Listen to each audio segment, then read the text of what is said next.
મારું નામ સંજના છે. જ્યારે હું મારી જિંદગીનું પુસ્તક ખોલું છું ત્યારે સૌથી પહેલા મને એ દિવસો યાદ આવે છે જ્યારે અમે કાચી દિવાલોવાળા નાના ઘરમાં રહેતા હતા. ગરીબી અમારી જિંદગીનો એક ભાગ હતી, પણ પ્રેમની કોઈ કમી નહોતી. મારા ઘરમાં મારી મમ્મી, મારા બે ભાઈઓ અને હું રહેતા હતા. અમે બધા એકબીજાની આસપાસ ફરતા, જાણે કે તૂટતા તારાની આસપાસ બાકીના કણો ફરતા હોય. જોકે મારા ભાઈઓ પોતે સખત મહેનત કરીને કમાઈને લાવતા હતા, પણ એમની આ બધી મહેનતનું કેન્દ્ર હું જ હતી. તેઓ મારી દરેક ઈચ્છાને પોતાની જિંદગીનો હેતુ બનાવી દેતા. હું એક માત્ર બહેન હતી, કદાચ એટલે જ એમનો પ્રેમ મારા પર એમ વરસતો હતો જાણે કે વરસાદ પછીની પહેલી ઠંડી હવા. મારા ભાઈઓ નાના મોટા કામ કરતા, ક્યારેક મજૂરી તો ક્યારેક કોઈ દુકાન પર આખો દિવસ ઊભા રહેતા. એમના કપડામાંથી હંમેશા પરસેવાની દુર્ગંધ આવતી, પણ મારી નજરમાં એ દુર્ગંધ એક બલિદાનની સુગંધ હતી. સાંજે જ્યારે તેઓ થાકીને ઘરે પાછા ફરતા ત્યારે એમના હાથમાં હંમેશા મારા માટે કંઈક ને કંઈક હોય.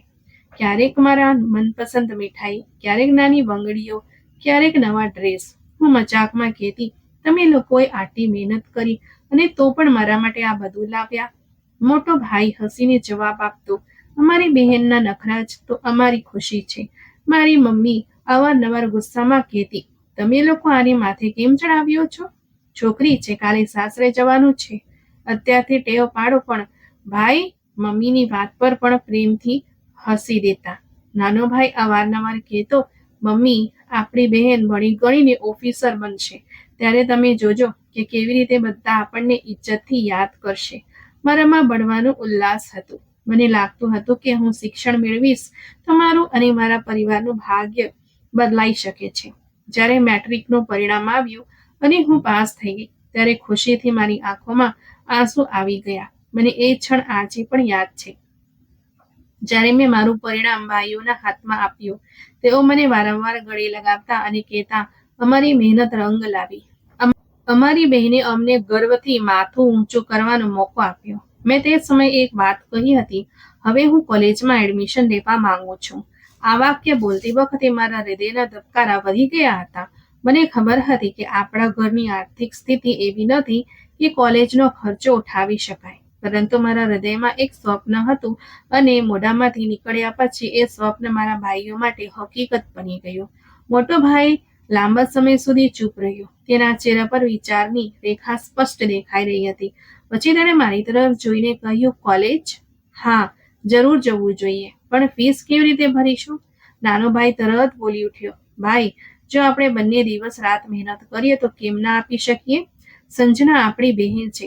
આપણે આપણી ખુશીઓ પર સમાધાન કરીશું, પણ એના સપના પર નહીં. મમ્મીએ એક નિસાસો નાખ્યો, તમે લોકો તમારી હાલત જુઓ, ખાવાના પણ ફાંફા છે અને તમે આને કોલેજ મોકલવાની વાત કરો છો? પણ બંને ભાઈઓ પોતાની જીત પર અડગ રહ્યા. મોટો ભાઈ મારી તરફ જોઈને બોલ્યો, મમ્મી અમને અમારી બહેન પર વિશ્વાસ છે. આ એ છોકરી છે જે એક દિવસ આપણા બધા દુઃખનો બદલો લેશે. આ ક્યારેય આપણને શરમાવશે નહીં. તે રાત્રે મેં સાંભળ્યું કે બંને ભાઈઓ રૂમના ખૂણામાં બેસીને હિસાબ કરી રહ્યા હતા. નાનો ભાઈ કહી રહ્યો હતો, હું સવારથી સાંજ સુધી દુકાન પર બેસીશ, તું રાતની શિફ્ટ કરી લેજે. આ રીતે આપણે બંને થાકી તો જઈશું, પણ સંજનાનું સપનું પૂરું થઈ જશે. મોટા ભાઈએ થાકેલા અવાજમાં કહ્યું, હા, બસ એ વિચારીને દિલ હળવું થઈ જાય છે કે આપણું બલિદાન વ્યર્થ નહીં જાય. હું રૂમના દરવાજા પાછળ ઊભી રહીને આ બધું સાંભળી રહી હતી. મારી આંખોમાંથી આપમેળે આંસુ વહેવા લાગ્યા કે આ બંને પોતાની જિંદગી મારી ખુશીઓ પર કેમ કુરબાન કરી રહ્યા છે. પણ દિલના કોઈ ખૂણામાંથી અવાજ આવતો, આ જ સાચો પ્રેમ છે. થોડા દિવસો પછી મેં મારા હાથમાં કોલેજનું એડમિશન ફોર્મ પકડ્યું. તે ક્ષણે એવું લાગી રહ્યું હતું કે જાણે મારા પગ જમીન પર નથી. ફીસ ભરવામાં આવી ચૂકી હતી. આ એ પૈસા હતા જે મારા ભાઈઓએ તેમના લોહી પરસેવાથી કમાયા હતા. જ્યારે મેં ફોર્મ પર સહી કરી ત્યારે મારી આંખો સામે ભાઈઓના ચહેરા ફરવા લાગ્યા. તેઓ બંને ખુશ લાગતા હતા, જાણે તેમણે પોતાની સૌથી મોટી સફળતા પ્રાપ્ત કરી લીધી હોય. જ્યારે હું કોલેજ જવા માટે પહેલી વાર તૈયાર થઈ ત્યારે મમ્મીની આંખોમાં ચિંતા અને ભાઈઓની આંખોમાં ખુશી હતી. નાનો ભાઈ હસતા હસતા બોલ્યો, જોજે એક દિવસ લોકો કહેશે કે આ એ છોકરી છે જે પોતાના ભાઈઓનો જીવ છે. મોટો ભાઈ પર મારા દુપટ્ટાને સરખો કરતા બોલ્યા, યાદ રાખજે સંજના, તારા ખભા પર માત્ર તારો જ નહીં, અમારો પણ બોજ છે. અમને પણ શરમાવીશ નહીં. મેં ધીમે ધીમે કહ્યું, ભાઈ, હું વચન આપું છું, તમારું માથું ક્યારેય ઝૂકવા નહીં દઉં. પરંતુ દિલની અંદર ક્યાંક ને ક્યાંક એક અજાણી બેચેની હતી. એવું લાગી રહ્યું હતું કે જાણે આવનારો સમય મને કોઈ એવી કસોટીમાં મૂકશે જેનો અંદાજો ન મને છે ન મારા ભાઈઓને. કોલેજના ગેટ પર પગ મૂકતા જ મને લાગ્યું કે જાણે હું કોઈ બીજી દુનિયામાં આવી ગઈ છું. આ દુનિયા મારા નાના વિસ્તાર, સાંકડી ગલીઓ અને માટીના મકાનોથી સાવ અલગ હતી. અહીં ચારે તરફ ચમક હતી. મોટા ભાગની ગાડીઓ ગેટ પાસે ઊભી હતી. છોકરીઓએ બ્રાન્ડેડ પર્સ લટકાવ્યા હતા અને છોકરાઓ મોંઘી ઘડિયાળો પહેરીને મજાક કરી રહ્યા હતા. આ બધાની વચ્ચે મેં મારા સાદા કપડામાં મારી જાતને જોઈ તો એક ક્ષણ માટે દિલ બેસી ગયું. ગેટ પર ઉભેલી સિક્યોરિટી ગાર્ડે મારું એડમિશન કાર્ડ ચેક કર્યું અને મને અંદર જવાનો ઈશારો કર્યો. જેવી હું અંદરમાં પહોંચી તો છોકરીઓના એક ગ્રુપે મારી તરફ જોયું અને ઘૂસપૂસ કરવા લાગી. તેમના હોઠ પર એક વિચિત્ર હાસ્ય હતું. મેં નજર નીચી કરી અને ઝડપી પગલે મારા ક્લાસ તરફ આગળ વધી. પહેલો દિવસ હંમેશા મુશ્કેલ હોય છે, પણ મારા માટે આ વધુ મુશ્કેલ સાબિત થઈ રહ્યો હતો. ક્લાસરૂમમાં પ્રવેશતા જ બધાની નજર મારા તરફ વળી. એક છોકરો પોતાની ખુરશી પાછળ ખીંચતા બોલ્યો, લાગે છે કે આ નવી સ્ટુડન્ટ છે. અને બીજી છોકરીએ ધીમે ધીમે કહ્યું, કેટલી સાદી લાગે છે. લાગે છે કે કોઈ સામાન્ય પરિવારમાંથી છે. આ વાતો મારા કાનમાં સ્પષ્ટ સંભળાઈ રહી હતી. મેં ખૂણામાં એક ખાલી સીટ જોઈ અને જઈને બેસી ગઈ. મારું હૃદય જોરથી ધબકી રહ્યું હતું, પણ મેં મારા ચહેરા પર કોઈ ભાવ આવવા ન દીધો. સર ક્લાસમાં આવ્યા એટલે બધા શાંત થઈ ગયા. તેમણે પોતાનો પરિચય આપ્યો અને પછી નવા વિદ્યાર્થીઓનો પણ પરિચય પૂછવા લાગ્યા. જ્યારે મારો વારો આવ્યો તો હું ઊભી થઈ અને કહ્યું, મારું નામ સંજના છે. સરે પૂછ્યું, તારો મનપસંદ વિષય કયો છે? મેં જવાબ આપ્યો, અંગ્રેજી, સાહિત્ય અને વિજ્ઞાન. સરે ખુશ થઈને કહ્યું, ખૂબ સરસ, લાગે છે કે તું મહેનતુ છે. આ પહેલી ક્ષણ હતી જ્યારે મને લાગ્યું કે કદાચ આ જગ્યા મારા માટે પણ બની શકે છે. બાકીના વિદ્યાર્થીઓએ પણ પરિચય આપ્યો, પણ તેમનું ધ્યાન મોટા ભાગે પોતાના શાનદાર ફેમિલી બેકગ્રાઉન્ડ પર હતું. કોઈ પોતાના પિતાનો મોટો બિઝનેસ બતાવી રહ્યું હતું તો કોઈ પોતાના વિદેશ પ્રવાસના કિસ્સા. હું શાંતિથી બધું સાંભળતી રહી. ક્લાસ પછી પહેલો લેક્ચર શરૂ થયો. મેં મારી નોટબુક ખોલી અને પૂરા ધ્યાનથી નોટ્સ બનાવવાનું શરૂ કર્યું. લેક્ચર દરમિયાન સરે એક પ્રશ્ન પૂછ્યો, શું કોઈ જણાવી શકે છે કે આ સિદ્ધાંતની સાચી વ્યાખ્યા શું છે? આખો ક્લાસરૂમ શાંત થઈ ગયો. કોઈને જવાબ નહોતો આવડતો. મેં ધીમેથી હાથ ઊંચો કર્યો. સરે મારી તરફ જોયું. હા સંજના, મેં વિગતવાર જવાબ આપ્યો. મારો અવાજ ધીમો હતો પણ આત્મવિશ્વાસથી ભરપૂર હતો. સરે ખુશ થઈને કહ્યું, ખૂબ સરસ, આ જવાબ એકદમ સાચો છે. તારે બધાએ આનાથી શીખવું જોઈએ. આ સાંભળીને બાકીના ક્લાસના ચહેરા પર વિચિત્ર ભાવ ઉભરાયા. કેટલાક મારી તરફ આશ્ચર્યથી જોતા હતા અને કેટલાકના ચહેરા પર નારાજગી દેખાઈ રહી હતી. એક છોકરીએ તેની ફ્રેન્ડના કાનમાં કહ્યું, આ નવી છોકરી તો બહુ હોશિયાર લાગે છે. બીજીએ જવાબ આપ્યો, જોઈએ કેટલા સમય સુધી ચાલે છે. બ્રેક દરમિયાન બધા છોકરા છોકરીઓ ગ્રુપ બનાવીને ઊભા હતા. મેં મારું લંચ બોક્સ કાઢ્યું અને ખોળામાં જઈને બેસી ગઈ. જમતા જમતા મને અનુભવ થયો કે અહીં મારા માટે કોઈ નથી. બધા પોતપોતાની વાતોમાં વ્યસ્ત હતા. મારી નજીકથી પસાર થતી એક છોકરીએ મજાકના અંદાજમાં કહ્યું, કેટલું બોરિંગ બોક્સ છે. અમારી સાથે કેન્ટીનમાં કેમ નથી આવતી? મેં હસીને ના પાડી. આભાર, મને અહીં જ સારું લાગે છે. તે હસતા હસતા તેની ફ્રેન્ડ સાથે આગળ વધી ગઈ. પછીના દિવસોમાં પણ આ જ માહોલ રહ્યો. કોઈ મારી સાથે ખાસ વાત ન કરતું, પણ મને તેની પરવા નહોતી. હું જાણતી હતી કે મારો હેતુ મિત્રતા નથી, પરંતુ શિક્ષણ છે. હું ક્લાસમાં સૌથી પહેલા પહોંચતી અને છેલ્લી ક્ષણ સુધી નોટ્સ પૂરી કરતી. કેટલાક વિદ્યાર્થીઓ મારા આ વર્તનને ઘમંડ માનવા લાગ્યા, પણ હકીકતમાં આ મારી શરમ હતી. એક દિવસ કેમેસ્ટ્રીના લેક્ચરમાં સરે મને બોર્ડ પર બોલાવી. પ્રશ્ન અધરો હતો અને આખો ક્લાસ શ્વાસ રોકીને જોઈ રહ્યો હતો. મેં થોડી ક્ષણ વિચાર્યું, પછી આખો દાખલો ગણી નાખ્યો. સરે તાળીઓ પાડીને કહ્યું, ખૂબ સરસ, આ જ સાચી મહેનત છે. ત્યારબાદ પહેલી વાર ક્લાસના કેટલાક વિદ્યાર્થીઓ થોડા વખાણ કર્યા. એક છોકરાએ કહ્યું, વાહ, તું તો બહુ જ હોશિયાર છે. પણ તેના અવાજમાં ઈર્ષ્યા વધુ અને વખાણ ઓછા હતા. ક્લાસ પછી હું લાઇબ્રેરી ગઈ. ત્યાં પુસ્તકોની સુગંધ મારા હૃદયને શાંતિ આપતી હતી. મેં મારી જાતને કહ્યું, આ જ મારી દુનિયા છે. પુસ્તકો, નોટ્સ અને સપના. મેં નિર્ણય કર્યો કે બીજાની ચિંતા કર્યા વગર મારે ફક્ત મારી મહેનત ચાલુ રાખવી છે. થોડા દિવસ પછી એક બીજી ઘટના બની.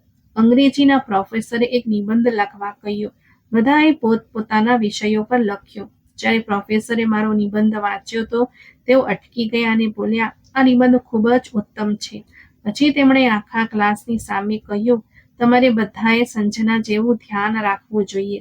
આ ક્ષણ મારા માટે સન્માનજનક હતી, પણ સાથે જ મારા હૃદયમાં એક વિચિત્ર ડર પણ જાગ્યો. શું બાકીના બધા આ વખાણ સહન કરી શકશે? ક્લાસ પૂરો થયો એટલે મેં મારો બેગ ભેગો કર્યો અને જવા લાગી. પાછળથી એક અવાજ આવ્યો, તો આટલી શાંત કેમ રહે છે? ક્યારે અમારી સાથે વાત કેમ નથી કરતી? મેં પાછળ ફરીને જોયું. આ એક છોકરી હતી જે બાકીના બધાથી થોડી અલગ લાગતી હતી. મેં નરમાશથી જવાબ આપ્યો, મારું મન ભણવામાં વધુ લાગે છે. તે હસીને બોલી, કદાચ આ જ કારણ છે કે સર તને હંમેશા વખાણે છે. મેં હળવું હાથ આપ્યું અને ચાલી નીકળી.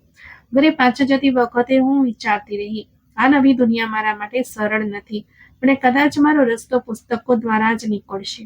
મને ભાઈઓના ચહેરા યાદ આવતા અને એમની મહેનતનો વિચાર મને વધુ હિંમત આપતો.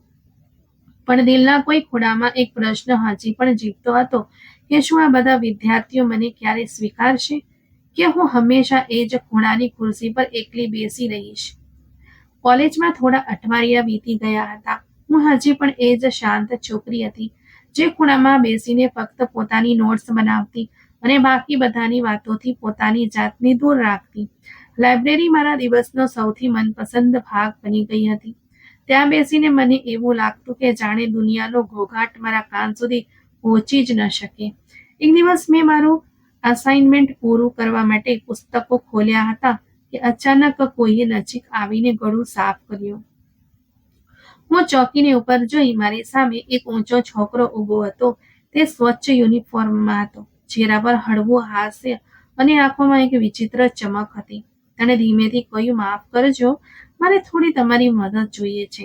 મેં આશ્ચર્યથી તેની તરફ જોયું અને ટૂંકો જવાબ આપ્યો, કઈ બાબતમાં મદદ જોઈએ છે? તે તરત જ પોતાની નોટબુક આગળ કરીને બોલ્યો, હા, પ્રશ્ન સમજાતો નથી. જો તમે સમજાવી દો તો મોટી મહેરબાની થશે. મારું હૃદય જોરથી ધબક્યું. મેં આ સુધી કોલેજમાં કોઈ છોકરા સાથે આટલી સીધી વાત નહોતી કરી. પણ મેં તેની નોટબુક લીધી અને પ્રશ્ન પર નજર નાખી. આ એ જ પ્રશ્ન હતો જે મેં ગઈ રાત્રે જાતે ઉકેલ્યો હતો. મેં થોડું સમજાવીને જવાબ લખી આપ્યો. તે ધ્યાનથી સાંભળતો રહ્યો. પછી હસીને બોલ્યો, વાહ, તમે તો કેટલી સરળતાથી સમજાવી દીધું. મારો ઘણો સમય બચી ગયો. આભાર. મેં બસ એટલું જ કહ્યું, કોઈ વાંધો નહીં, અને ફરીથી મારા પુસ્તકમાં મગ્ન થઈ ગઈ. પણ આ માત્ર શરૂઆત હતી. બીજા દિવસે તે ફરીથી મારી નજીક આવ્યો. આ વખતે તેણે કહ્યું, ગઈકાલની વાત યાદ છે? તમે જે સમજાવ્યું હતું તેના કારણે સરે ક્લાસમાં અમારા વખાણ કર્યા. વિચાર્યું કે તમારો આભાર માની લઉં. મેં ઔપચારિક હાસ્ય આપ્યું અને કહ્યું, સારું છે, ભણવામાં મહેનત કરતા રહો. પછી આ રોજનો ક્રમ બની ગયો. ક્યારેક અસાઇનમેન્ટનું બહાનું તો ક્યારેક કોઈ લેક્ચરનો હવાલો. તે રોજ મારી નજીક આવતો અને કંઈક ને કંઈક વાત જરૂર કરતો. ક્યારેક પૂછતો કે આ નોટ્સ તમે ક્યાંથી બનાવી? ક્યારેક કહેતો કે તમે પુસ્તકો બહુ સરસ વાંચો છો, મને પણ કંઈક સૂચના આપો. શરૂઆતમાં મને ગુસ્સો આવવા લાગ્યો. હું વિચારતી હતી, આ વારંવાર મારી પાસે કેમ આવે છે? શું ખરેખર એને આટલી મદદની જરૂર છે કે પછી માત્ર બહાના છે? દિલ કહેતું હતું કે આ બધું માત્ર સંયોગ નથી. એક દિવસ તો તેણે સીધું જ કહ્યું, તમે આટલા શાંત કેમ રહો છો? બધાથી અલગ. મેં જવાબ આપ્યો, મને મારા ભણવાથી મતલબ છે, બીજી વાતો માટે સમય નથી. તે હસી પડ્યો, તમે બહુ ગંભીર છો, પણ સારું છે. એવી છોકરીઓ ઓછી મળે છે જે ફક્ત પોતાના લક્ષ્ય પર ધ્યાન આપે. તેના અવાજમાં મજાક પણ હતી અને વખાણ પણ. સમય પસાર થતો ગયો અને હું અનુભવવા લાગી કે જ્યારે તે મારી નજીક ના આવતો ત્યારે દિલ વિચિત્ર રીતે ખાલી લાગતું. પોતાની જાતને ઠપકો આપતી, સંજના, તને શું થઈ રહ્યું છે? તું હંમેશા કહેતી હતી કે છોકરાઓથી દૂર રહેવું છે, તો પછી આ કેમ અલગ લાગે છે? એક દિવસ હું કેન્ટીનની બહાર ઊભી રહીને મારી બોટલમાંથી પાણી પી રહી હતી કે અચાનક તે સામે આવી ગયો. હળવો હસીને બોલ્યો, મેં વિચાર્યું કે તમને એક વાત જણાવું. તમારા નોટ્સની ફોટોકોપી લગભગ આખો ક્લાસ વાપરી રહ્યો છે. મેં આશ્ચર્યથી કહ્યું, શું? તે હસતા હસતા બોલ્યો, હા, તમને ખબર પણ ન પડી અને બધા તમારા નોટ્સ પર વિશ્વાસ કરી રહ્યા છે. મારા મોઢામાંથી આપોઆપ નીકળી ગયું, તો મને ગર્વ થવો જોઈએ. તે ગંભીરતાથી બોલ્યો, થવો પણ જોઈએ. તમે ખરેખર બધાથી અલગ છો. મારું મન ફરીથી મૂંઝાઈ ગયું. મેં તેની વાતને અવગણવાની કોશિશ કરી, પણ તે હવે મારી રોજિંદી જિંદગીનો ભાગ બની ગયો હતો.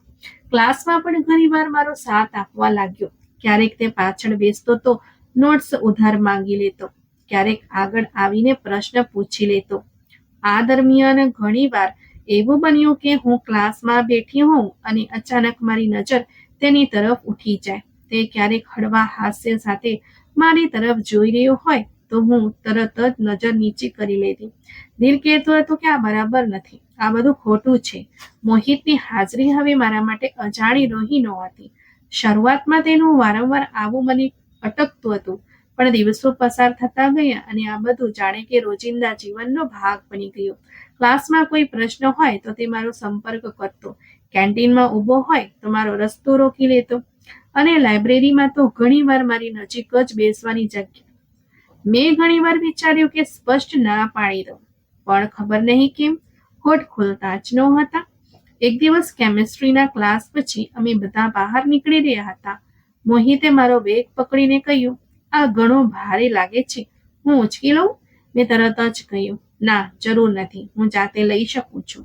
તે હસીને બોલ્યો, મેં જરૂરતની નહીં, ચાહતની વાત કરી છે. આ વાક્ય પર હું શાંત થઈ ગઈ. હૃદયના ધબકારા એક ક્ષણ માટે વધી ગયા, પણ મેં નજર બીજી તરફ ફેરવી દીધી. તે જ દિવસે સાંજે લાઇબ્રેરીમાં એક બીજી ઘટના બની. હું સંદર્ભ પુસ્તકો જોઈ રહી હતી કે અચાનક મોહિત આવી ગયો. તેણે ધીમેથી કહ્યું, તમે આટલી મહેનત કરો છો, ક્યારે થાકતા નથી? મેં હળવો હાથ આપ્યો. સફળતા મહેનત વગર મળતી નથી. તે ધ્યાનથી મારી સામે જોતો રહ્યો, જાણે મારા જવાબમાં કોઈ બીજો અર્થ શોધી રહ્યો હોય. પછી બોલ્યો, તમારી વાતોમાં એક અનોખો પ્રભાવ છે. મેં તરત જ વાત બદલી નાખી. આ પુસ્તક લો, આમાં તમને એ પ્રશ્ન મળી જશે જે આવતીકાલના અસાઇનમેન્ટ માટે જરૂરી છે. તે પુસ્તક લેતા બોલ્યો, આભાર, પણ મને પુસ્તક કરતાં વધારે તમારા માર્ગદર્શનની જરૂર છે. આ વાક્યો મારામાં એક વિચિત્ર બેચેની પેદા કરી રહ્યા હતા. હું વિચારતી હતી કે આ બધું કેમ થઈ રહ્યું છે. ઘણીવાર રાત્રે ભણતી વખતે અચાનક મોહિતની વાતો મનમાં ગૂંચવા લાગતી અને હું પુસ્તક બંધ કરી દેતી, પોતાની જાતને સમજાવતી કે આ બધું ક્ષણિક છે. સંજના, તારે તારું લક્ષ્ય યાદ રાખવાનું છે. પણ દિલના કોઈ ખૂણામાં એક નર્મ લાગણીએ જન્મ લઈ લીધો હતો. કોલેજમાં વાર્ષિક વક્તૃત્વ સ્પર્ધા થઈ. મારે પણ ભાગ લેવો પડ્યો. જ્યારે હું સ્ટેજ પર ગઈ અને મારો વિષય રજૂ કર્યો, ત્યારે આખો હોલ તાળીઓથી ગુંજી ઉઠ્યો.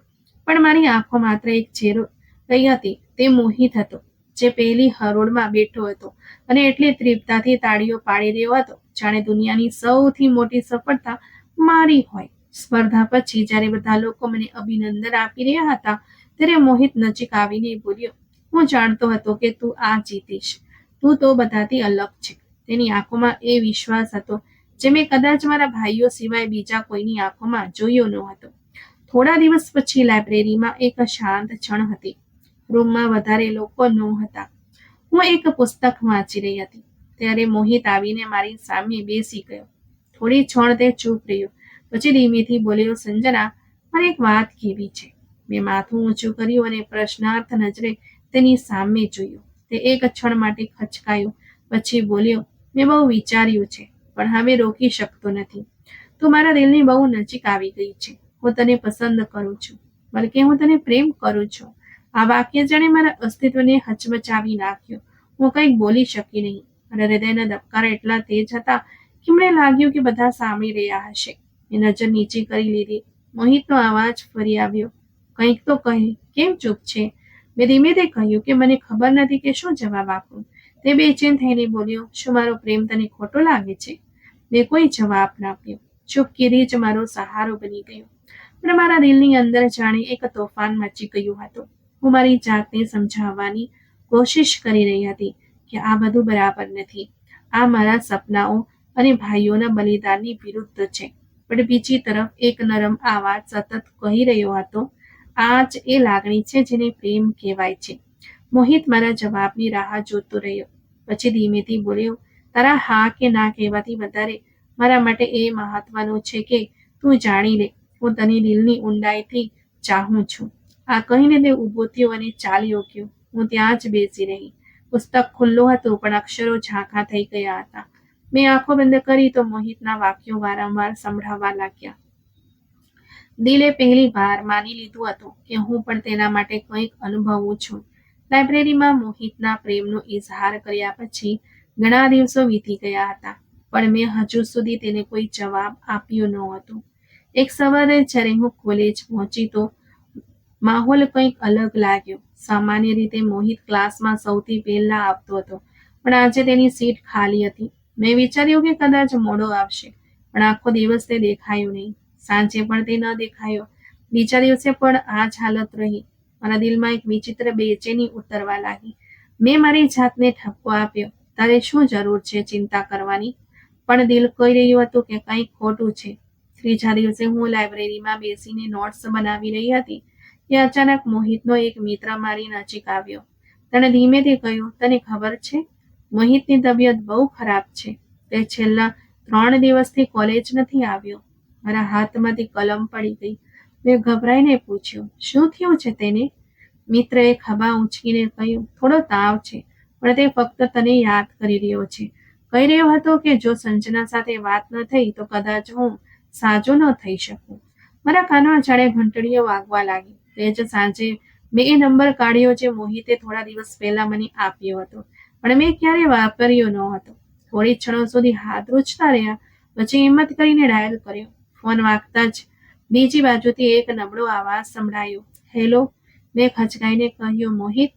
તે તરત જ બોલી ઉઠ્યો, સંજના, આખરે તે ફોન કર્યો? મને વિશ્વાસ નથી આવતો. મેં પૂછ્યું, તબિયત કેવી છે? મોહિતે તૂટેલા અવાજમાં કહ્યું, બહુ ખરાબ હાલત છે. ડોક્ટર કહી રહ્યા છે કે આરામ કર, પણ દિલને શાંતિ નથી મળી રહી. તારી સાથે વાત કર્યા વગર બધું જ અધૂરું લાગી રહ્યું છે. હું થોડી ક્ષણો સુધી શાંત રહી. પછી ધીમેથી કહ્યું, તારે આરામ કરવો જોઈએ. વધારે વાત નથી કરવાની, મોહિત. મોહિતનો અવાજ ભરાઈ ગયો. જો તે મારા પ્રેમને અવગણ્યો તો હું કદાચ જીવતો ન રહી શકું. તને અંદાજ પણ નથી કે તું મારા માટે કેટલી મહત્વની છે. આ વાક્ય મારું દિલ હચમચાવી નાખ્યું. આંખો સામે એક ક્ષણ માટે ભાઈઓના ચહેરા આવ્યા, પણ તરત જ મોહિતનો એ નબળો અવાજ હાવી થઈ ગયો.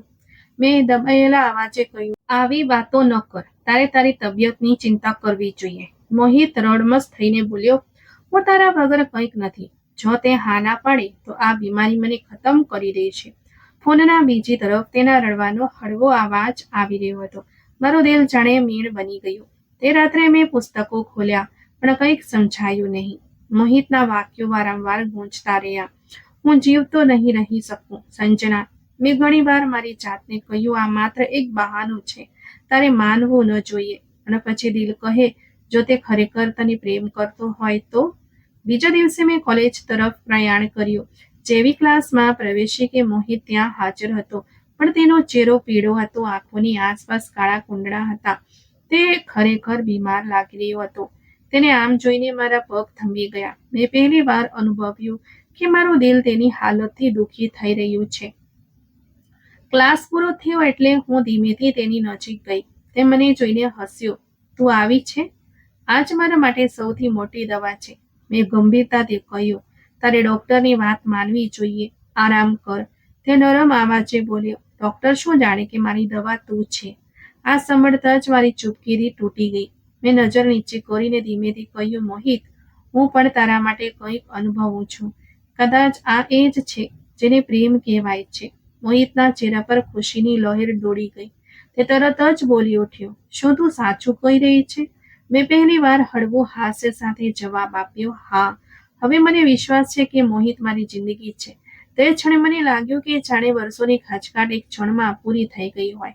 દિલની અંદર એ સ્વીકાર ગૂંજી રહ્યો હતો જેને મેં આટલા દિવસ દબાવી રાખ્યો હતો. હું જાણતી હતી કે આ નિર્ણય સરળ નથી, પણ તે સમયે મોહિતનો નબળો અવાજ, તેની બીમાર હાલત અને તેનો નિખાલસ પ્રેમ મારા માટે સૌથી મોટી હકીકત બની ગયો હતો. પ્રેમનો સ્વીકાર થઈ ગયા પછી મોહિતનો વ્યવહાર પણ બદલાઈ ગયો. હવે તે ફક્ત વાતો સુધી સીમિત નહોતો. ક્યારેક તે મારો રસ્તો રોકીને એક નાની ગિફ્ટ મારા હાથમાં પકડાવી દેતો, ક્યારેક પુસ્તકની વચ્ચે એક નાની ગિફ્ટની ડબ્બી મૂકી દેતો. એક દિવસ જ્યારે મેં નોટબુક ખોલી તો અંદર એક નાનો પરફ્યુમ હતો. હું ગભરાઈને તરત બેગમાં છુપાવી દીધી. દિલ કહેતું હતું કે આ વસ્તુઓ મોંઘી છે, મારો આનાથી શું સંબંધ? પણ મોહિતનું કહેવું હતું, તું કિંમતી છે, આ બધું તારા માટે કંઈ જ નથી. ઘરે જતી વખતે તે ભેટો મારા દિલ પર બોજ બની જતી. હું વિચારતી કે ભાઈઓ દિવસ રાત પરસેવો પાડીને મારો અભ્યાસ, પુસ્તકો અને ખર્ચા પૂરા કરે છે અને હું એમની પાસેથી છુપાવીને મોહિતે આપેલી ભેટો રાખી રહી છું.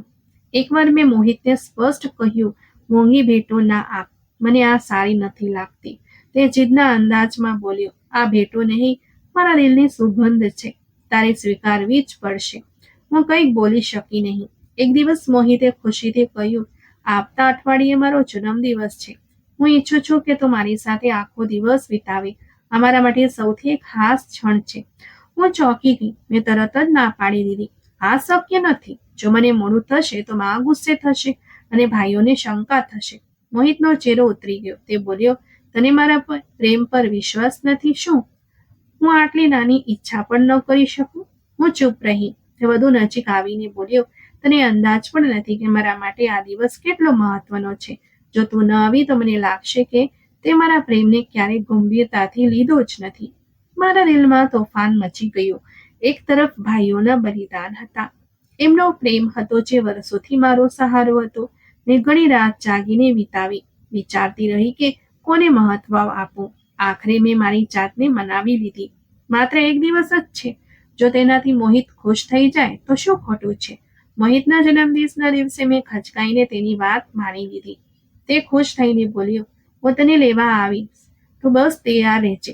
મારું હૃદય ધબકી રહ્યું હતું, પણ મેં હા પાડી દીધી. સાંજે જ્યારે હું તેની ગાડીમાં બેઠી તો એક વિચિત્ર લાગણી હતી.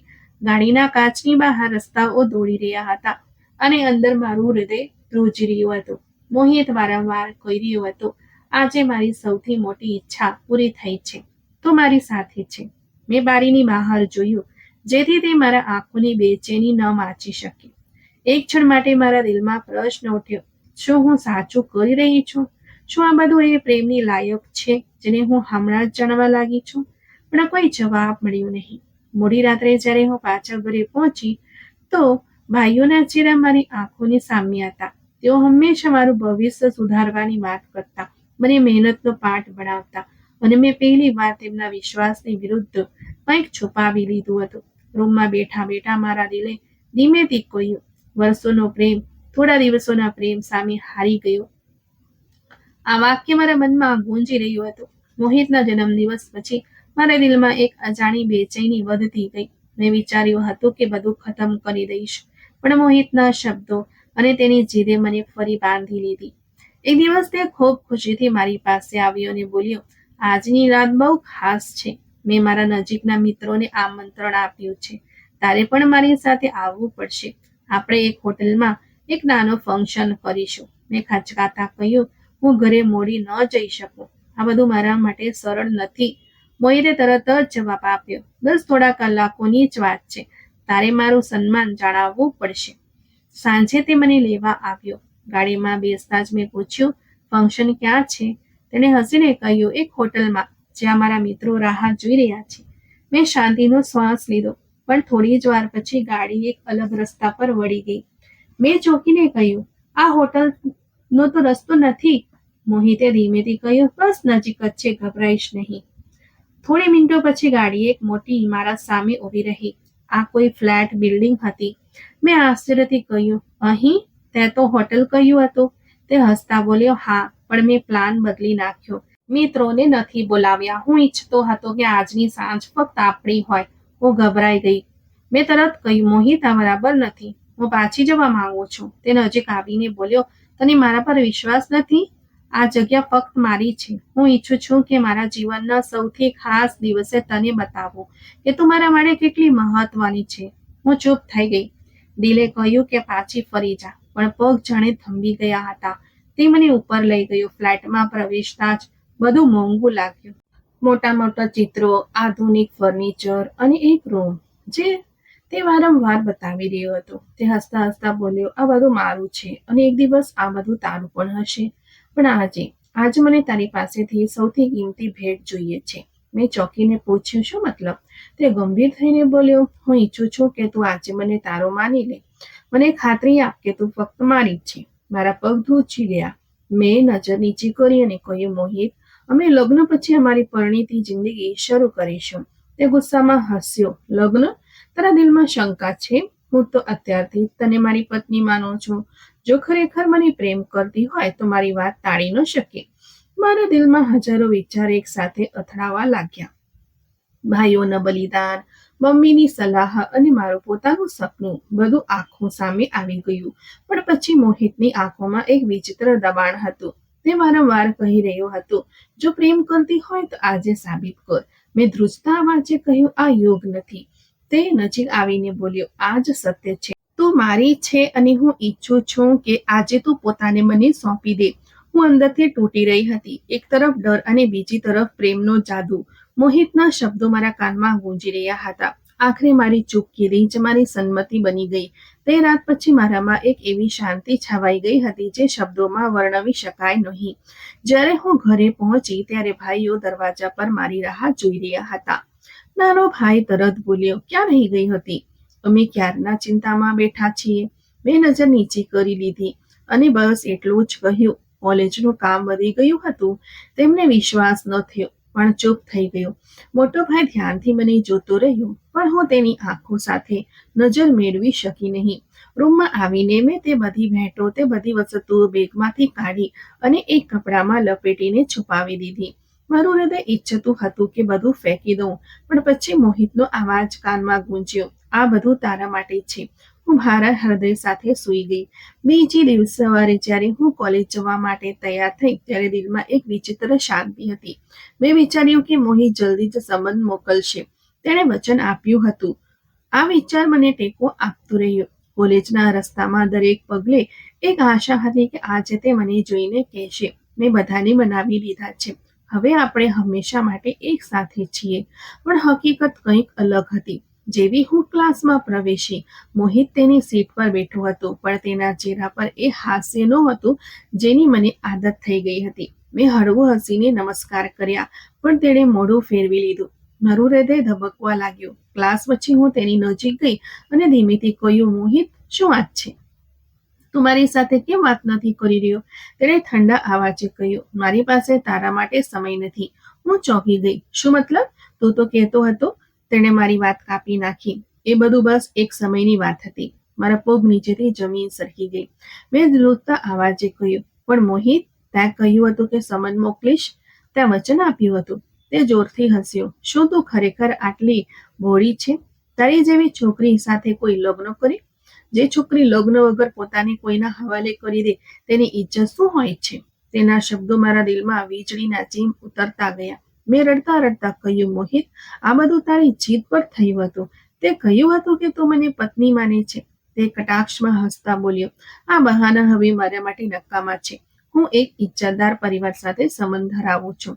મારા લગ્ન માટે એવી જ ઇજ્જતદાર છોકરીની પસંદગી કરીશ. તારે સમજવું જોઈતું હતું. મારી આંખો સામે બધું અંધારું થઈ ગયું. મેં પગ પાછળ હટાવ્યા અને બસ એટલું જ કહ્યું, તું આવું ન કરી શકે મોહિત. તે નિર્દયતાથી બોલ્યો, થઈ ગયું છે. હવે મારા રસ્તામાં ન આવતી. કોલેજની ગેલેરીમાં ઉભેલા બધા વિદ્યાર્થીઓ અમારી વાતચીતના કેટલાક ભાગો સાંભળી લીધા હતા. તેમની ગડગડાટ મારા કાન સુધી પહોંચી રહી હતી. કોઈ કહી રહ્યું હતું, છોકરી છેતરાઈ ગઈ. કોઈ હસી રહ્યું હતું. અમને તો પહેલા જ શંકા હતી. મેં મારો બેગ ઉચક્યો અને ઝડપથી ત્યાંથી નીકળી ગઈ. કેન્ટીન પાસેથી પસાર થતા મેં મારી આંખોના આંસુ રોકવાની કોશિશ કરી, પણ તે બેકાબૂ થઈને વહેવા લાગ્યા. હું લાઇબ્રેરીના એક ખૂણા જઈને બેસી ગઈ અને મારો ચહેરો પુસ્તકો પાછળ છુપાવી લીધો. તે ક્ષણ મારા જીવનનો સૌથી મોટો આઘાત હતો. એક તરફ એ ભાઈઓ હતા જેમણે પોતાની ખુશીઓ કુરબાન કરીને મને શિક્ષણ અપાવ્યું, અને બીજી તરફ હું હતી જે એક અજાણ્યાના મીઠા વચનોમાં બધું ગુમાવી બેઠી. તે દિવસે સાંજે જ્યારે હું ઘરે પાછી ફરી ત્યારે ભાઈઓએ પૂછ્યું, આજે તારી તબિયત કેવી છે? તું બહુ ચૂપ લાગે છે. મેં બનાવટી હાસ્ય સાથે કહ્યું, બસ થાક છે. પણ હકીકત એ હતી કે હું અંદરથી તૂટી ચૂકી હતી. કોલેજની ગેલેરીમાં મોહિતના શબ્દોએ જાણે મારું બધું તોડી નાખ્યું હતું, પણ દિલ હજી પણ માનવા તૈયાર નહોતું. ઘણા દિવસો સુધી હું રડતી રહી, ક્યારેક ક્લાસના ખૂણામાં તો ક્યારેક ઘરના રૂમમાં ચૂપચાપ આંખો ભીની કરી લેતી. હું મારી જાતને સમજાવતી કે કદાચ તે નારાજ છે, સમય જતાં બધું ઠીક થઈ જશે, પણ દિલને ખાતરી કરાવવાની આ કોશિશ નકામી હતી. એક દિવસ મેં નિર્ણય કર્યો કે મોહિત સાથે છેલ્લી વાત જરૂર કરીશ. મેં તેને કેન્ટીન પાસે એકલો જોયો, હિંમત ભેગી કરી અને ધીમેથી કહ્યું, મોહિત, મારી સાથે એક વાર તો સીધી રીતે વાત કર. જો તે દિલથી કંઈ કહ્યું હતું તો પછી આમ અચાનક બધું કેમ બદલાઈ ગયું? તેને નફરતભરી નજર નાખીને બોલ્યો, તું હજી પણ એમ વિચારે છે કે હું તને ગંભીરતાથી લેતો હતો? આ બધું એક રમત હતી અને તું આ રમતમાં હારી ગઈ. હવે મારા રસ્તાથી દૂર રહે.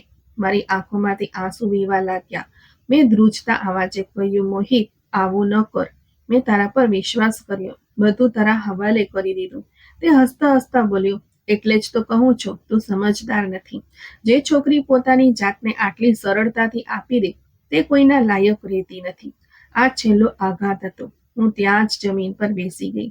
લોકો જોતા રહ્યા, પણ મેં પરવા ન કરી. મોહિત પાછળ જોયા વગર ત્યાંથી ચાલ્યો ગયો અને હું મારા આંસુઓમાં ડૂબી ગઈ. તે પછી મેં કોલેજ જવાનું છોડી દીધું. દરરોજ સવારે જ્યારે ભાઈઓ મને તૈયાર જોઈને પૂછતા, આજે મોડું કેમ થઈ રહ્યું છે, તો હું ખોટું બોલી દેતી, કોલેજમાં રજા છે. થોડા દિવસ માટે તેમણે વિશ્વાસ કર્યો, પણ પછી તેમને શંકા થવા લાગી. એક દિવસ માએ રૂમમાં આવીને કહ્યું, સંજના, તું આટલી શાંત કેમ લાગી રહ્યો છે? કોઈ તકલીફ છે? મેં નજર નીચે કરીને કહ્યું, ના માં, બસ ભણવાની ચિંતા છે. માએ મારા માથે હાથ ફેરવ્યો, પણ તેમની આંખોમાં ચિંતા સ્પષ્ટ દેખાતી હતી. મોટા ભાઈએ પણ એક સાંજે કહ્યું, અમે જોઈ રહ્યા છીએ, તું બદલાઈ ગઈ છે. શું કોલેજમાં કોઈ સમસ્યા છે?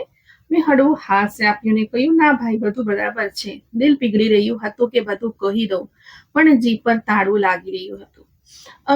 સમય પસાર થતો ગયો અને મારામાં શાંતિ વધુ ઊંડી થતી ગઈ. હું આખો દિવસ રૂમમાં બંધ રહેતી. ના ભણવામાં મન લાગતું કે ના કોઈ સાથે વાત કરવાની હિંમત થતી. ભાઈ અને મા વારંવાર પૂછતા, પણ હું ફક્ત ટાળી દેતી. આ દરમિયાન મારી તબિયત બગડવા લાગી. શરૂઆતમાં તો મેં વિચાર્યું કે આ થાક છે, પણ પછી વારંવાર ચક્કર આવવા લાગ્યા. એક દિવસ હું રસોડામાં પાણી લેવા ગઈ તો અચાનક જ જમીન પર પડી ગઈ. મા દોડીને આવ્યા. સંજના, શું થયું? ભાઈ પણ ગભરાઈ ગયા. મેં ઊભા થવાની કોશિશ કરી અને કહ્યું, કંઈ નહીં મા, બસ ચક્કર આવી ગયા હતા. પણ હકીકત એ હતી કે મારું શરીર પણ હવે એ દુઃખ સહન કરી શકતું ન હતું જે દિલની અંદર સળગી રહ્યું હતું. રાત્રે જ્યારે બધા સૂઈ ગયા ત્યારે હું એકાંતમાં બેસીને વિચારતી રહી. મારી આંખોમાંથી વહેતા આંસુ સાક્ષી આપી રહ્યા હતા કે હું અંદરથી હારી ગઈ છું, પણ મોઢામાંથી કંઈ પણ કહેવાની હિંમત નહોતી. મારી બગડતી તબિયતે આખરે મને હાર માનવા પર મજબૂર કરી દીધી. ઘણા દિવસોથી હું બહાના બનાવી રહી હતી કે બધું ઠીક છે, પણ અંદરથી જાણતી હતી કે આ માત્ર પોતાની જાતને છેતરવું છે. આખરે એક દિવસ મેં નિર્ણય કર્યો કે મારે સત્યનો સામનો કરવો જ પડશે. મેં ઘરના લોકોને ખોટું કહ્યું કે મારે કોલેજનું એક જરૂરી કામ છે અને સીધી નજીકના ક્લિનિક પહોંચી ગઈ. ડોક્ટરે કેટલાક ટેસ્ટ કરાવ્યા અને મને પ્રતીક્ષા ખંડમાં બેસાડી દીધી. દીવાલ પર લટકેલી ઘડિયાળના કાંટા જાણે થંભી ગયા હતા. હું દરેક ક્ષણે બેચેન થઈ રહી હતી. આખરે ડોક્ટરે મને રૂમમાં બોલાવી. તેમણે રિપોર્ટ ખોલ્યા અને થોડી વાર ચૂપચાપ જોતા રહ્યા. પછી તેમણે ગંભીર અવાજે કહ્યું, સંજના, તમે ગર્ભવતી છો. આ સાંભળતા જ મારો શ્વાસ રૂંધાવા લાગ્યો. શબ્દો કાન સાથે અથડાઈને દિલને વીંધી નાખ્યા. મેં ધ્રુજતા અવાજે કહ્યું, આ શક્ય નથી, તમે ભૂલ કરી રહ્યા છો. ડોક્ટરે અફસોસભરી નજરે મારી સામે જોયું અને બોલ્યા, રિપોર્ટ ખોટા નથી બોલતા. તમારે પોતાનું ધ્યાન રાખવું પડશે. હું ક્લિનિકમાંથી બહાર નીકળી તો દુનિયા બદલાઈ ગઈ હતી. ગાડીઓ તેમ જ ચાલી રહી હતી. લોકો પોતાના કામમાં વ્યસ્ત હતા, પણ મારા માટે સમય થંભી ગયો હતો. એક જ વાક્ય વારંવાર મનમાં ગૂંજી રહ્યું હતું, હું ગર્ભવતી છું. ઘરે પહોંચી તો મારી જાતને રૂમમાં બંધ કરી લીધી. મેં અરીસામાં મારો ચહેરો જોયો. આંખો લાલ હતી અને હોઠ ધ્રુજી રહ્યા હતા. મેં મારી જાતને કહ્યું, સંજના, તારી જિંદગી પૂરી થઈ ગઈ. હવે હું ભાઈઓને મોઢું બતાવવા લાયક નથી રહી. રાત્રે જ્યારે બધા સૂઈ ગયા ત્યારે હું છત પર જઈને ઊભી રહી. આકાશમાં વાદળો હતા અને હવામાં ભેજ હતો. મેં આકાશ તરફ જોઈને કહ્યું, હે ભગવાન, મારે જીવવું નથી. આ સજા હું સહન કરી શકતી નથી. મારું દિલ ઈચ્છતું હતું કે કોઈ પણ રીતે બધું પૂરું થઈ જાય, પણ પછી મા અને ભાઈઓના ચહેરા આંખો સામે આવી ગયા. તેઓ જે દિવસ રાત મહેનત કરીને મારા સપનાઓને સાકાર કરવા માંગતા હતા. શું તેમને માટે આ આઘાત છોડી શકતી હતી? થોડા દિવસો આમ જ તકલીફમાં વીત્યા. મેં કોલેજ જવાનું છોડી દીધું અને ઘરે હંમેશા ચૂપચાપ રહેવા લાગી. મા વારંવાર પૂછતી, બેટા, શું વાત છે? તું આટલી શાંત કેમ છે? હું બસ કહેતી, કંઈ નહીં મમ્મી, થાક છે.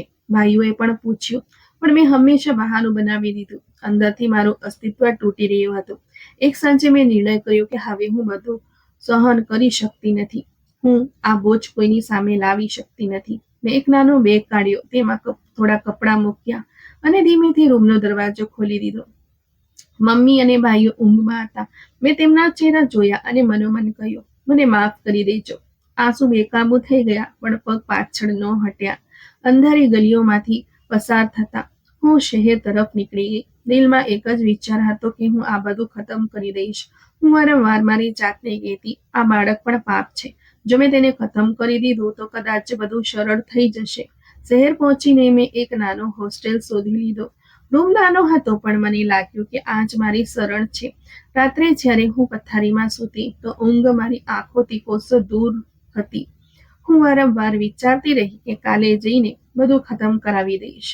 અને આમ હું નોકરીની શોધમાં દર ભટકી રહી હતી, પણ મને ક્યાંય નોકરી મળી રહી નહોતી. એવો જ એક દિવસ હતો જ્યારે મને હોસ્ટેલ પાછા ફરતા ખૂબ મોડું થઈ ગયું હતું. અચાનક જ મારા પેટમાં ખૂબ જ દુખાવો થવા લાગ્યો અને રસ્તામાં જ એક ઝાડ નીચે મેં રોકાઈ જવું યોગ્ય સમજ્યું.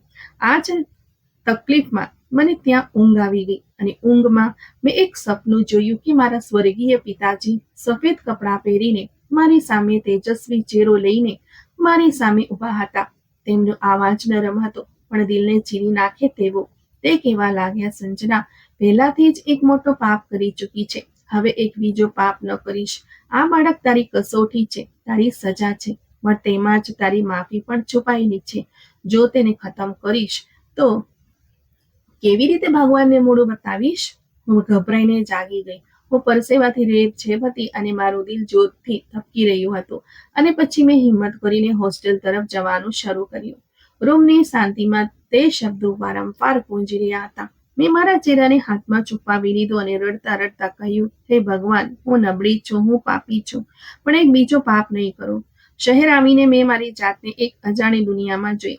હોસ્ટેલનો નાનો રૂમ મારી શરણ હતો, પણ ત્યાંની એકલતા મને રોજ ખાતી હતી. જેમ જેમ દિવસો વીતતા ગયા, ખર્ચા વધતા ગયા. કંઈ કરવું જરૂરી હતું, નહીં તો માથું છુપાવવાની જગ્યા પણ હાથમાંથી જતી રહે. એક દિવસ મેં અખબારમાં નોકરીની જાહેરાતો જોઈ. એક પ્રાઇવેટ સ્કૂલને શિક્ષકની જરૂરત હતી. પગાર વધારે નહોતો, પણ એટલો હતો કે ઓછામાં ઓછું હોસ્ટેલનું ભાડું અને ખાવા પીવાનો ખર્ચ પૂરો થઈ શકે. હું ઇન્ટરવ્યૂ આપવા ગઈ. પ્રિન્સિપાલે મારું રિઝ્યુમ જોયું, કેટલાક પ્રશ્ન પૂછ્યા અને બોલ્યા, અમને મહેનતુ શિક્ષક જોઈએ છે. તમારે આવતીકાલથી જ જોડાઈ જવું પડશે. મારું દિલ ખુશીથી ભરાઈ ગયું. જાણે અંધારા રસ્તામાં પ્રકાશનું એક કિરણ દેખાયું હોય. શાળામાં પહેલા દિવસે બાળકો આવાજ કરી રહ્યા હતા. નાના નાના ચહેરા પર તોફાન અને નિર્દોષતા હતી. મેં પુસ્તક ખોલ્યું અને પાઠ ભણાવવાનું શરૂ કર્યું. કેટલાક બાળકો ગંભીરતાથી સાંભળતા, કેટલાક તોફાન કરતા, પણ મારું દિલ વિચિત્ર રીતે શાંતિ અનુભવતું. કદાચ આ જ નિર્દોષતા જ હતી જે મારી ઉદાસીને થોડી વાર માટે ઓછી કરી દેતી. દિવસો પસાર થતા ગયા. સવારે શાળા, બપોરે હોસ્ટેલનો સુમસામ રૂમ અને રાત્રે એકલતા સાથે ભગવાન સાથે લાંબી વાતચીત. હું વારંવાર ભગવાનને કહેતી, હે ભગવાન, હું પાપી છું. તે મને મારી ભૂલોની સજા આપી છે, પણ મારા બાળકને માફ કરી દે, તેની સુરક્ષા કર. મહિનાઓ વીતતા ગયા અને મારું પેટ વધવા લાગ્યું. હોસ્ટેલની છોકરીઓ બૂસ કરતી, પણ કોઈ કંઈ પૂછવાની હિંમત નહોતી કરતું. મેં બધાથી મારી જાતને દૂર રાખી. મારું દિલ બસ એક જ પ્રાર્થના કરતું, આ બાળક મારા માટે આશા બને, બોજ નહીં. આખરે એ દિવસ આવી ગયો જ્યારે મને ડિલિવરી માટે હોસ્પિટલ લઈ જવામાં આવી. રૂમમાં ચીસો અને પ્રાર્થનાઓ વચ્ચે મેં એક દીકરાને જન્મ આપ્યો. જેવો તેનો પહેલો આવાજ સંભળાયો, મારી આંખોમાંથી આંસુ વહેવા લાગ્યા. મેં નબળા હાથે તેને ખોળામાં લીધો, પણ ડોક્ટરે ગંભીર ચહેરા સાથે કહ્યું, તમારું બાળક વિકલાંગ છે. આ શબ્દો સાંભળીને મારા દિલમાં જાણે વીજળી ઉતરી ગઈ. મેં ધ્રુજતા હોઠે પૂછ્યું, શું મતલબ? ડોક્ટરે અફસોસ સાથે કહ્યું, તે શારીરિક રીતે સંપૂર્ણપણે ઠીક નથી. કદાચ તે ક્યારેય સામાન્ય બાળકોની જેમ ચાલી ફરી ન શકે. મારા અસ્તિત્વ પર જાણે પહાડ તૂટી પડ્યો. મેં ધીમેથી બાળકના ચહેરાને જોયો. તેની આંખોમાં લાખો નિર્દોષતા હતી, પણ તેનું શરીર નબળું હતું. મેં મનોમન કહ્યું, આ મારા પાપોની સજા છે. ભગવાને મારો હિસાબ દુનિયામાં જ લઈ લીધો. હોસ્ટેલ પાછી આવી તો બાળકની સંભાળ મારા માટે સૌથી મોટી કસોટી બની ગઈ.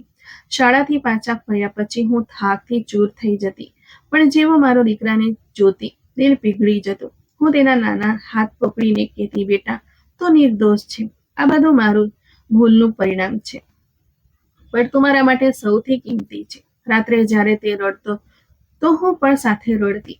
ક્યારેક ખોળામાં લઈને ઝુલાવતી, ક્યારેક આંખો બંધ કરીને પ્રાર્થના કરતી, ભગવાન મને ધીરજ આપ, મને હિંમત આપ કે હું આ બાળકને આધાર આપી શકું. શાળાના દિવસો મુશ્કેલ હતા. પગાર સામાન્ય હતો, ખર્ચા વધી રહ્યા હતા. ઘણીવાર મેં વિચાર્યું કે આ બધું છોડી દઉં, પણ પછી બાળકની નિર્દોષ ચહેરો આંખો સામે આવી જતી. હું મારી જાતને દિલાસો આપતી, આ જ મારી કસોટી છે, મારે આના પર અડગ રહેવું પડશે.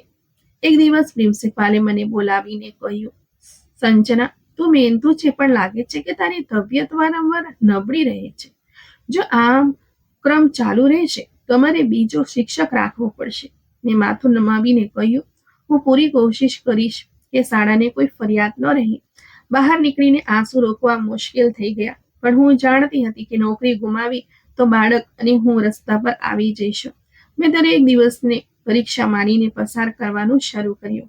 દિલમાં વારંવાર એક જ લાગણી ગૂંજતી, આ બાળક ભગવાન તરફથી મારા પાપોની સજા છે, પણ આ સજામાં જ કદાચ માફી પણ છુપાયેલી છે.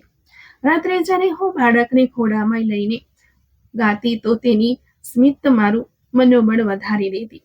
મેં વિચાર્યું, કદાચ આજ મારો જીવનનો સહારો છે. મારું જીવન હવે બાળક ફરતે ફરવા લાગ્યું હતું.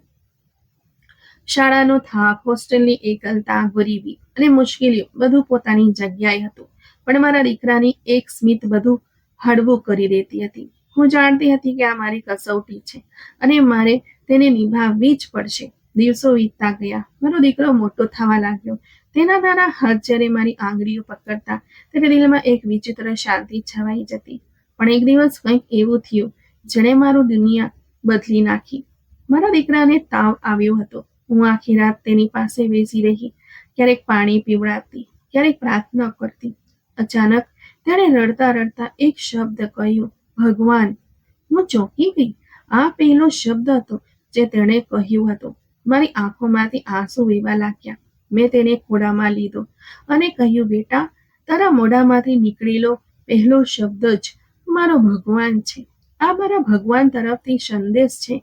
તે હજુ પણ મને યાદ કરે છે.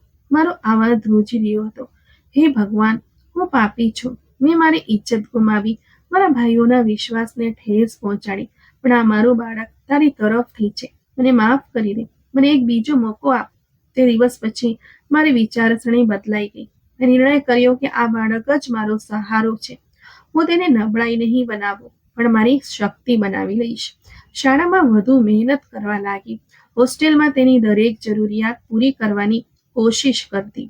ભલે પગાર ઓછો હતો, પણ મેં મારા ખર્ચાનો એક એક પૈસો બાળક માટે વાપર્યો. મેં મારી જાતને કહ્યું, સંજના, હવે તારે તૂટવાની નથી, તારે આ બાળકને ઉછેરવાનો છે. સમય સાથે મારો દીકરો મોટો થતો ગયો. જોકે તે વિકલાંગ હતો, પણ તેની સ્મિત તમારી જિંદગીનો પ્રકાશ હતી. વર્ષો વીતતા ગયા. મુશ્કેલીઓ ઓછી ન થઈ, પણ ધીરજ વધી ગઈ. મેં મારા દીકરાને ચાલતો કરવા માટે ડોક્ટરો પાસે લઈ જવાનું શરૂ કર્યું. દરેક રિપોર્ટ્સમાં નવી સમસ્યાઓ આવતી, પણ મેં હિંમત ના હારી. દીકરાની આંખોમાં આશા જોઈને દિલ મજબૂત થઈ જતું. એક રાત્રે જ્યારે મેં તેને સોડાવ્યો, ત્યારે મેં મારા જીવનના બધા પ્રસંગો આંખો સામે લાવ્યા. મોહિતનો દગો, ભાઈઓનો પ્રેમ, મમ્મીની ચિંતા, મારો પાપ અને આ સજા. મેં વિચાર્યું, પ્રેમના બે શબ્દો પર ક્યારેય વિશ્વાસ ન કરવો જોઈએ. દુનિયાનો પ્રેમ દગો આપે છે. મેં મનોમન કહ્યું, સાચો પ્રેમ તો ભાઈઓનો હતો, જેમણે પોતાના સપના કુરબાન કર્યા. સાચો પ્રેમ મમ્મીનો હતો, જેણે મને હંમેશા સમજાવવાની કોશિશ કરી. અને સૌથી વધુ સાચો પ્રેમ ભગવાનનો છે, જે ભૂલ કર્યા પછી પણ માફીનો દરવાજો બંધ કરતો નથી. મેં મારા દીકરાના ચહેરા પર હવે હાથ ફેરવ્યો અને ધીમે તે કહ્યું, બેટા, તું મારા પાપોની સજા પણ છે અને મારા જીવનનું કારણ પણ છે. મેં મારી જિંદગીનો સાર મારી જાતને કહ્યું, પાપોની સજા દુનિયામાં પણ મળે છે અને પરલોકમાં પણ. પણ જો માણસ પશ્ચાતાપ કરી લે અને ધીરજ રાખે તો કદાચ ભગવાન માફ કરી દે. આજે જ્યારે હું પાછળ ફરીને મારી જિંદગી જોઉં છું તો દિલ કહે છે કે જો સમય પાછો આવે તો ક્યારેય મોહિત જેવા દગા પર વિશ્વાસ ન કરો.